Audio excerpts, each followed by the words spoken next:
the invisible accumulation that shapes economic destiny. Nothing decisive happens all at once. Power rarely announces itself. Destiny forms through accumulation. This matters now because modern economies are not shaped by single policies or dramatic crises. They are shaped by what builds quietly over time. Small advantages compounding, minor imbalances repeating, decisions that seem insignificant in isolation gradually forming structures that are almost impossible to reverse. The outcomes that define economic eras are rarely chosen deliberately. They are arrived at through the patient accumulation of ordinary decisions, each one too small to resist, each one too familiar to question. To understand economic destiny, we have to stop looking for turning points and start looking for trajectories. Most outcomes are not chosen deliberately. They are arrived at through repetition, through incentives left unchanged, through behaviors that persist simply because they work until they don't. The trajectory is shaped long before any particular destination becomes visible. By the time the destination can be seen, the path leading to it has already been traveled for years. London understands this dynamic deeply. The city has watched how capital, once aligned in a certain direction, continues moving that way long after the original reason disappears. Early success attracts imitation. Imitation creates scale. Scale produces dominance. And dominance reshapes the environment around it, making deviation increasingly costly and continuation increasingly natural. At first, this accumulation feels harmless. Returns improve slightly. Efficiency increases marginally. Confidence strengthens quietly. Nothing appears distorted. Nothing feels extreme. But each cycle reinforces a last. Capital concentrates where it already exists.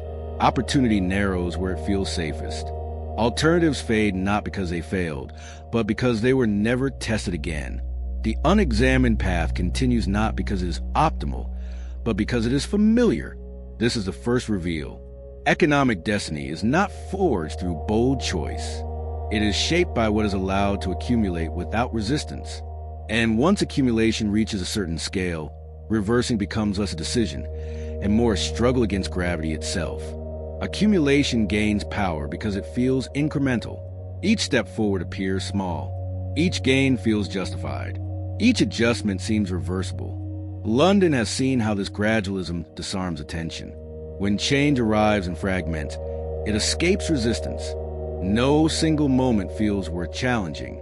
No individual decision appears decisive enough to question. And so the system moves forward, one rational choice at a time, building a structure that was never explicitly designed but becomes nearly impossible to dismantle. Capital follows what works. Early advantages attract follow-on investment. Familiar structures receive repeated reinforcement. Success validates itself. What began as preference becomes pattern. Pattern becomes expectation. And expectation becomes infrastructure. This is how accumulation turns invisible. Participants stop noticing the direction because they help build it. Institutions align around prevailing momentum. Risk models adapt to existing outcomes. New entrants learn the rules as they are, not as they once were. The system trains itself to preserve what is accumulated. Memory of alternative paths fades until those paths feel not merely less viable, but entirely imaginary. London understands that this process rarely feels like concentration. It feels like efficiency. It feels like optimization. It feels like progress. But efficiency has a shadow. As capital and influence gather, diversity of outcomes shrinks. Alternative paths become less viable. Innovation is filtered through existing structure. The system grows stronger and narrower. This narrowing is not imposed. It is inherited. Each cycle passes the accumulated structure forward, more solid than before. And because no single moment created it, no single moment can undo it easily. By the time accumulation becomes visible, it has already shaped the terrain. And moving against it requires far more force than allowing it ever did. The conflict emerges when accumulation begins limiting choice. What once felt like momentum now feels like confinement. Growth continues, but only along narrow paths. Success repeats, but without expansion. The system still rewards participation, yet punishes deviation. Accumulation has matured into structure. London recognizes this phase immediately. It is the moment when options quietly disappear. New ideas struggle to gain footing. Capital hesitates to move outside familiar channels. Innovation is evaluated not on potential, but on compatibility. The accumulated system resists anything that might disrupt its balance. This resistance is not intentional. It is structural. Incentives reinforce the existing order. Risk is priced against deviation. Comfort becomes more valuable than possibility. Those who benefited early defend continuity. Those who arrive later adapt or exit. The system does not ask whether outcomes are optimal, only whether they are consistent. This is where accumulation reveals its cost. Opportunity becomes conditional. Mobility becomes expensive. Change becomes threatening. The system begins confusing dominance with inevitability. What exists feels permanent simply because it has grown large. Reversal appears unrealistic. Adjustment feels unnecessary until pressure begins building elsewhere. London understands that this is the most fragile stage, because accumulation that cannot adapt becomes brittle. Systems that resist change invite correction from outside forces they cannot control. And when that correction arrives, it is rarely gentle, because the system spent so long refusing the gradual adjustments that would have made a softer transition possible. The conflict is not between old and new. It is between what has grown too large to question and what is trying to emerge. The climax arrives when accumulation reaches its limit, not because it collapses, but because it can no longer absorb what surrounds it. The system encounters pressures it was never designed to process. Growth slows where scale once helped. Stability weakens where concentration once protected. The accumulated structure begins resisting the very environment it helped create. London understands this moment well. When accumulation matures into rigidity, recalibration becomes unavoidable, not through destruction, but through redistribution. Capital searches for flexibility.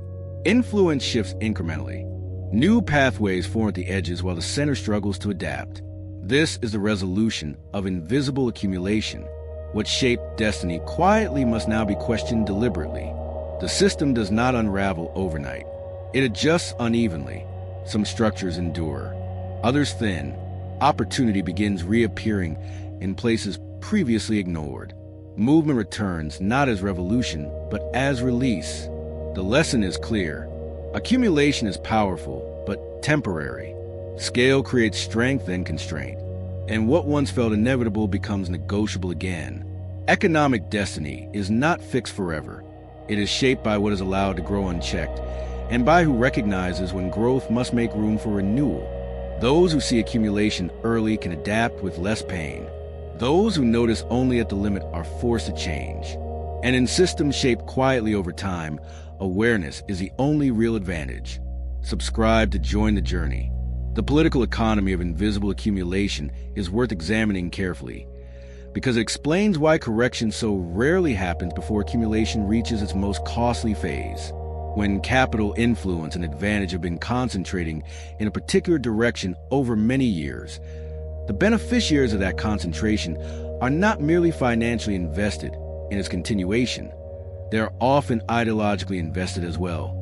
The patterns that serve them so well have come to seem not merely practical but correct, even inevitable. This conflation of what is with what should be is one of the most powerful forces sustaining any accumulated structure.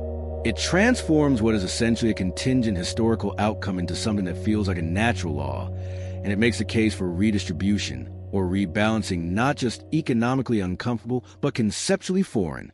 London has encountered this dynamic repeatedly.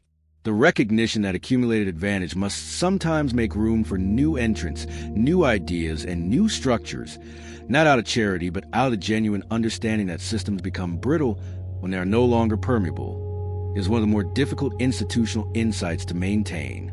It requires accepting that what has been built, however impressively, is not the endpoint of development, but one stage in a longer process. It requires holding open the possibility that the next great contribution will come from somewhere that does not yet fit the existing structure, and that making room for it will benefit everyone more than defending the accumulated advantage ever could. That openness sustained across cycles and across generations, is what distinguishes accumulation that builds toward enduring strength from accumulation that hardens into a constraint.